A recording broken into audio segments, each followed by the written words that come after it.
எல்லோருக்கும் பணிவான வணக்கம்.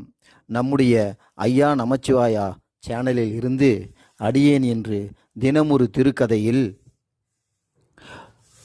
ஒரு வீட்டில் மாடி மேலே ஒரு காக்கா வந்து உட்கார்ந்தது. கூடவே கொஞ்ச நேரம் பொறுத்து இன்னொரு காக்கா வந்து உட்கார்ந்தது. அந்த உட்கார்ந்த காக்கா கேட்குது, என்ன இப்போதான் வரியா அப்படின்னு கேட்குது. ஆமாம்ப்பா, நீ முன்னாடியே வந்துட்டு இருக்கியே அப்படின்னு சொல்லுது. உடனே என்னதான் நான் வந்தாலும் எனக்கு மட்டும் ஒவ்வொரு முறையும் ஏமாற்றம் தானேப்பா மிஞ்சுது அப்படின்னு சொல்லுது. உடனே அதுக்கு அந்த காக்கா சொல்லுது, நீ கவலைப்படாத, நீ நடக்கிறது ஒரு நாள் நடக்கும் அப்படின்னு சொன்ன உடனே, என்னப்பா நானும் ஒவ்வொரு முறையும் அம்மா சன்னிக்கு வந்து உக்காடுறேன், என் பையன் வந்து எனக்கு சோறு போடுவான்னு நினச்சேன், கூப்பிடவே மாட்டேன்டானேப்பா என்று வருத்தப்பட்டது. பரவாயில்ல, கவலைப்படாத, இன்னும் கொஞ்ச நேரத்தில் என் பையன் அம்மாசு உணவு எடுத்துகிட்டு வருவான், நம்ம 2 பேரும் சாப்பிட்லாம் அப்படின்னு அந்த காக்கா சொன்ன உடனே, நீயும் ஒவ்வொரு முறையும் அதான் சொல்கிற, பரவாயில்ல, ஏதோ ஒரு பையன் உன் மகனாக இருந்தா என் மகனாக இருந்தா என்ன என்று பேசிக்கொண்டே இருக்கும்பொழுது இன்னொரு காக்கா வந்து பக்கத்தில் உட்கார்ந்தது. உடனே அந்த காக்கா, வாப்பா இப்போதான் வரியா என்று கேட்டது. ஆமாம், எங்கே உங்கள் மகன் வந்துட்டானா, என் பேரன் வந்துட்டானா அப்படின்னு அந்த 3வது அந்த காக்கா கேட்டது. வந்துடுவான்ப்பா என்று சொல்லி கொண்டிருக்கும்போதே 4வதாக ஒரு காக்கா வந்து உட்கார்ந்தது. வா தாத்தா என்று முதலில் வந்த காக்கா இந்த 4வது வந்த காக்காவை பார்த்து வா தாத்தா என்று கூப்பிட்டது. என்ன என் கொள்ளு பேர வந்துட்டானா அப்படின்னு அந்த காக்கா கேட்டுக்கொண்டிருக்கும்போது, அம்மாசை படைச்ச இலையோடு சாதத்தை எடுத்துட்டு ஒரு 50 வயது நிரம்பிய ஒருவர் மேலே கா கா கா கா கா கா கா கா என்று அழைத்து கொண்டு மொட்டை மாடிக்கு வருகிறார். பத்தியாடா என் பேரை வந்துட்டான் அப்படின்னு சொல்லிக்கொண்டே இருக்கும்போதே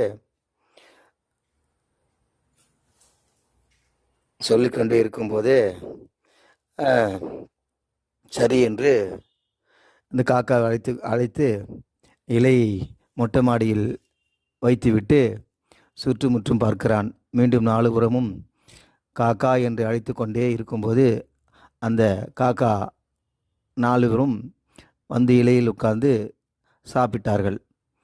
இதை அவன் உற்று கவனித்து கொண்டே, சாப்பிடுங்க சாப்பிடுங்க, நல்லா சாப்பிடுங்க என்று சொல்லிக்கொண்டே சந்தோஷமாக சிரித்து கொண்டே கீழே இறங்கி போனான்.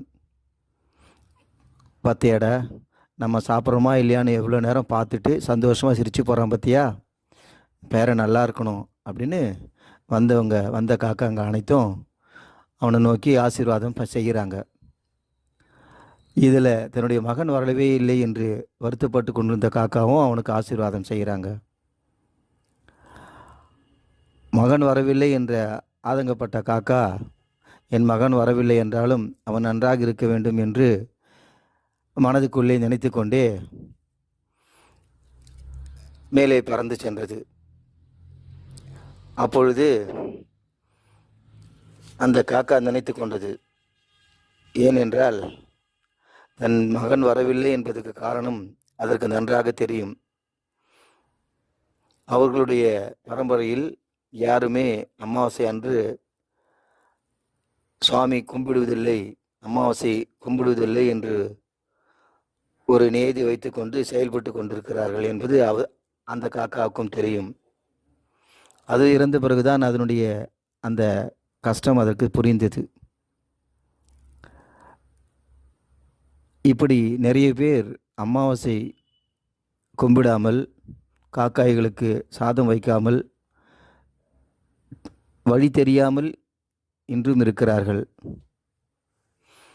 அமாவாசை கும்பிடுவது ஏன் என்றால், தன்னுடைய மூதாதையர்களுக்கு உணவளிக்க வேண்டும் என்பது, இறந்தவர்களுக்கு உணவளிக்க வேண்டும் என்பது மூதாதையர்கள் வகுத்து சென்ற ஒரு நியதி. அது இன்றும் கடைபிடித்து கொண்டு வருகிறது நம்முடைய சமுதாயம்.